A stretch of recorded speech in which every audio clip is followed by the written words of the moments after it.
Yes, Louisa, tell us a story about issues of water supply financing and the policies which are there in the countries that you have been to. Okay, well, my area of interest is really on equity and inclusion in terms of water supply and sanitation and hygiene. And so my stories are really about how to influence policies to focus on access to water for people who are really marginalised. So in terms of financing, there's a real lack of financing for inclusive, accessible supplies for water and sanitation. We have great policies about, all the countries I've been to have policies that state about that they need to be inclusive of people of all ages, of men, women, children, and also people who are disabled. But when you come down to the implementation of those policies, there is a perception that there is no money available to make facilities really accessible and really inclusive. When we raise issues about making school sanitation and water accessible for disabled children, people always say, but it's too expensive, the money isn't available. And yet, what we do know is that it doesn't actually cost very much more to make something a bit bigger, a bit more convenient, a bit more space, that then makes it much easier for everybody to use, including disabled children.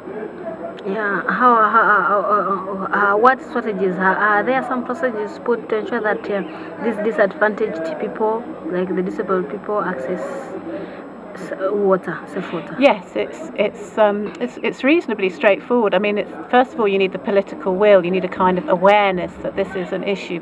People tend to think, it's not really a big problem, but of course, in some countries, it's a huge problem, especially where there's been a war and people have been injured or disabled by through military conflict. But also in other countries, we have an aging population. As people get older, they tend to have impairments. So, but those are not people who really influence policies. They're sort of invisible. It's a kind of invisible issue. So it needs to be raised on the political agenda. We need to work closely with disabled people's organisations, with who are already struggling for better representation in policy and in government.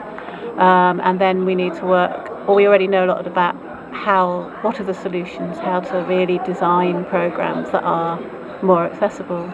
And that's one of the reasons that we're here. And the RWSN is actually pushing this as a theme in their new strategy. So, we will be gathering evidence, we'll be gathering examples of solutions, we'll be gathering stories that really make this something that people see should be done and can be done, and therefore promoting better financing.